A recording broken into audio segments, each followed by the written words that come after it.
അനിയുമുള്ള അഭിനയം അടിപൊളിയാണ്. തിരിച്ചറിവ് ഗംഭീര തിരിച്ചറിവാണ്, കംബാക്കാണ്. പിന്നെ പൊളിറ്റിക്സ് ഒക്കെ പറയുന്നുണ്ട്. പടം എന്തായാലും സെക്കൻഡ് ഹാഫ് ഒക്കെ ഭയങ്കര രോമാഞ്ചാണ്. കുഴപ്പമില്ല, അടിപൊളിയാണ്. കുഴപ്പമില്ല, ആവറേജ്. പടം അടിപൊളിയാണ്. കോമഡി ഒക്കെ വർക്കൗട്ടായിട്ടുണ്ട്. ക്ലൈമാക്സും അതെ സാധാ ഒരു ഡിജോ ജോസഫിന്റെ പടം. പൊളിറ്റിക്സ് അതുപോലെ തന്നെ വാരി ഇതാക്കിയിട്ടുണ്ട്. നല്ലൊരു മൂവിയാണ്. ഒരു ഫാമിലി ആയിട്ടും കാണാം. ഡിജോ ജോസിന്റെ എല്ലാ മൂവീസും പോലെ തന്നെ അടിപൊളിയായിട്ടുണ്ട്.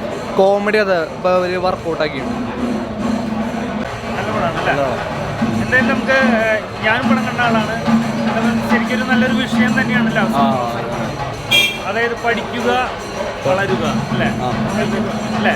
ശരിക്കും മലാല എന്ന് പറഞ്ഞിട്ടൊരു പെൺകുട്ടിയില്ലേ അല്ലേ? ആ കുട്ടിയുടെ ഒരു ഇൻസ്പിറേഷൻ ഉണ്ടോന്ന് എനിക്ക് സംശയമാണ്. എന്തായാലും നല്ലൊരു തീമാണ് അല്ലേ? ഒരിക്കലും വിചാരിക്കാത്തൊരു കോട്ടാണ് ചെയ്തത്. എന്തായാലും നീമ്പോളിയുടെ അഭിനയം എങ്ങനെയാണ്? കംബാക്കാൻ എവിടെയും പോയിട്ടൊന്നുമില്ല. വലിയ പോയിന്റ് ആകുന്നില്ല, പക്ഷേ ഇതാണ് ശരിക്കുള്ള തിരിച്ചറിവ്. ഈ സിനിമയിലാണ് ശരിക്കുള്ള തിരിച്ചറിവ്.